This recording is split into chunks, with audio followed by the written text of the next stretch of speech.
যারা আর্থিক অনিয়ম বা বিভিন্ন ধরনের দুর্নীতির সাথে জড়িত আর্থিক খাতে, তাদের জন্য আসলে আপনি কি বলবেন? আসলে আপনি মানে কোনো কঠিন কোনো বার্তা দিচ্ছেন কি না, কেন দিচ্ছেন না? আপনার উপর কি কোনো চাপ আছে?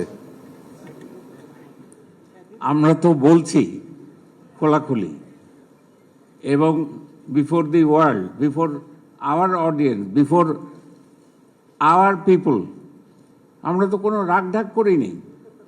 তা আপনি খালি ঘুরে ফিরে ওই একই কথায় যাচ্ছেন কেন? এইটা তো বুঝতে পারলাম না।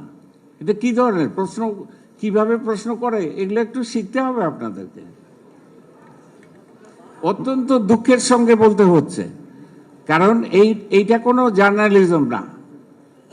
খালি এক কথায় ঘুরে ফিরে বলেন এবং অতি সরলীকরণ। এইভাবে চলে নাকি সমাজ সংসার? এইভাবে চলে? কোথাও চলে না।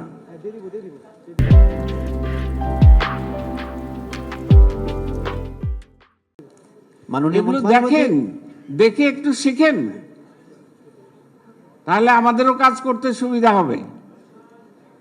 একটা কথা বলতে চাই, আপনার প্রশ্নকর্তা যিনি প্রশ্ন করলেন, আমি একটু ম্যাচিওর প্রশ্ন এক্সপেক্ট করেছিলাম ৭১-এর কাছ থেকে, তা আমি খুবই নিরাশ হয়েছি। তো যাই হোক, তো এর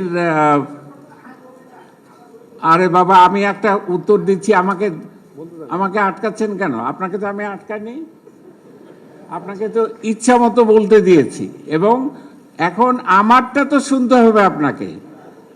আপনি অতি সরলীকরণের জিনিসটা মানে খুবই রপ্ত করে ফেলেছেন।